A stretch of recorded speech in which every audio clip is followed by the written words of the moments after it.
Hey everyone, and welcome back to another video.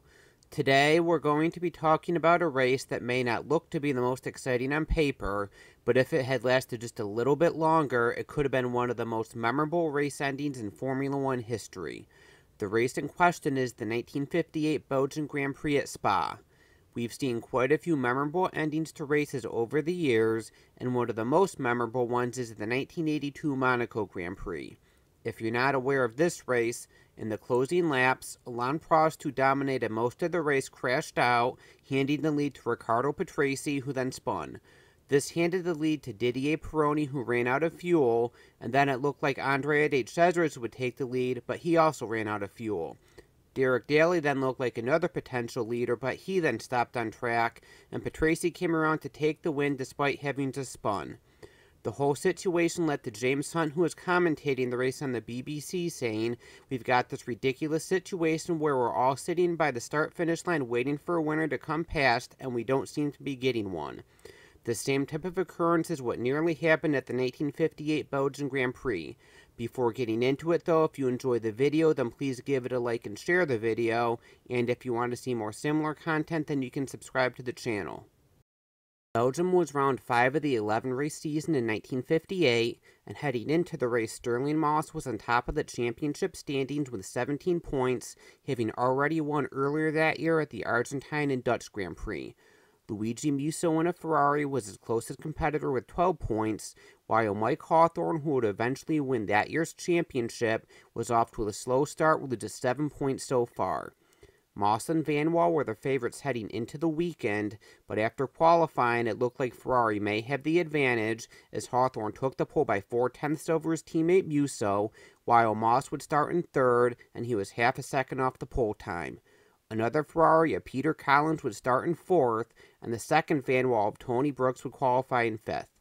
In other significance, further down the grid, Maria Teresa de Felippis qualified 19th to become the first woman to start an F1 race, but would eventually finish 10th. At the start of the race, Moss took off into the early lead ahead of Brooks, making it an early Van Wall 1-2, while the fourth Ferrari that was entered for Belgian driver Olivier Gendebien jumped from 6th to 3rd. The other Ferraris had poor getaways, with Hawthorne dropping down to 5th, Collins 7th, and Musso 8th. The lead wouldn't last long for Moss, though, as later on the opening lap he tried to shift his car up into 5th gear, but he missed the gear change and his Van Wall failed, causing him to have an early end to his day. This put Brooks into the lead at the end of the first lap, and it was Collins who was chasing him in second, gaining 5 places after his disappointing start, with Gendebien and Hawthorne behind. Hawthorne quickly passed Gendebien to solidify himself in third place, while Collins had his sights set on Brooks for the lead, and during the second lap he passed Brooks to do exactly that. Brooks didn't give up easily though and fought back, and the two swapped the lead a few times until on lap 5, when Collins' engine overheated and he had to retire from the race.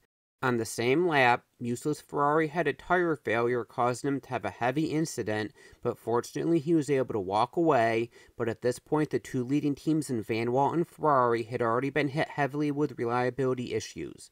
At the start of lap 6, Brooks led from Hawthorne, while the third Van Wall entry of Stuart Lewis Evans was in third, and Cliff Allison was in fourth, in just the third race for both him and his Lotus team. The race started to settle in at this point, as Hawthorne had seen Musso's incident and thought it was actually his friend and teammate Collins, and thought that there is no way anyone would be able to walk away from the crash. This caused him to back off a bit, allowing Brooks to open up a gap over Hawthorne. Hawthorne said it was about 6 laps after the crash that he saw Collins standing in the pit lane, making him know that he wasn't hurt, and then his next time around on track he saw Musso standing near where he had his accident, and knowing they were both okay gave him the motivation to push again. At this point, there were about 10 laps to go, and Brooks had a lead of over 40 seconds, meaning it would be very difficult for Hawthorne to make all the time up, even with him pushing.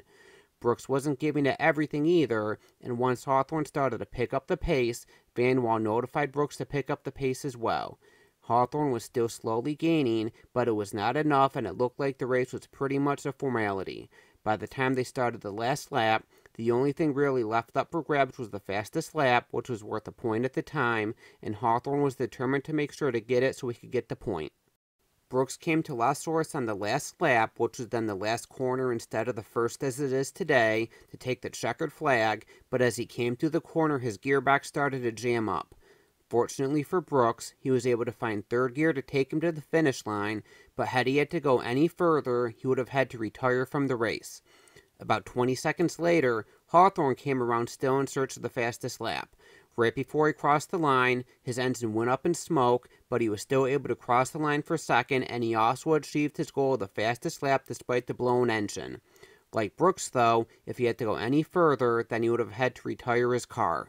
Lewis Evans was still in third, but about 2.5 minutes behind, but when he finally came around through La Source, his suspension had collapsed, but like the first two, he was able to do just enough to bring his car across the finish line for a podium finish. What are the chances of that, though? All three podium finishers having their cars break down at pretty much the last corner of the last lap, and all three of them being able to still bring their cars home. All three of them could consider themselves very lucky for the result they achieved, but just think had the race been just one lap longer, we could have had the same situation we did at Monaco in 1982, in which no one would be coming around to win the race. A bit over a minute after Lewis Evans came home in third, Allison came through to finish fourth, and as the only other car still in the lead lap, he was the only driver to complete the race distance without his car breaking down at the end. However, he still had troubles earlier in the race with his clutch, but they appeared to be resolved in the end. The result was good enough to give one of Formula One's most historic teams their first points, but had the race been one lap longer, then potentially Lotus could have gotten an historic first win. Legend has it that Colin Chapman said that the perfect race car is one that should fall into pieces as it crosses the finish line, and that could never have been truer than on this day. Ironically, it was Chapman's car which was the one that didn't fall into pieces as it crossed the finish line. Unfortunately for Allison, he never won a Grand Prix in his career, but had this race lasted that extra lap, it was certainly possible he could have achieved that.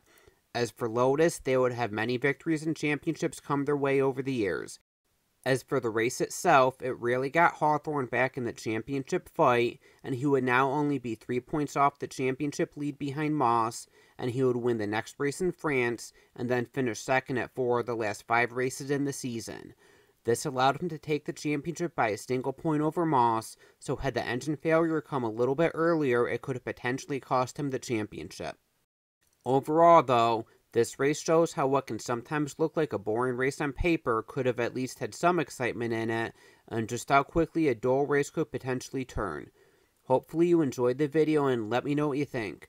Would you like to see an ending like this to a race again? Thanks for watching.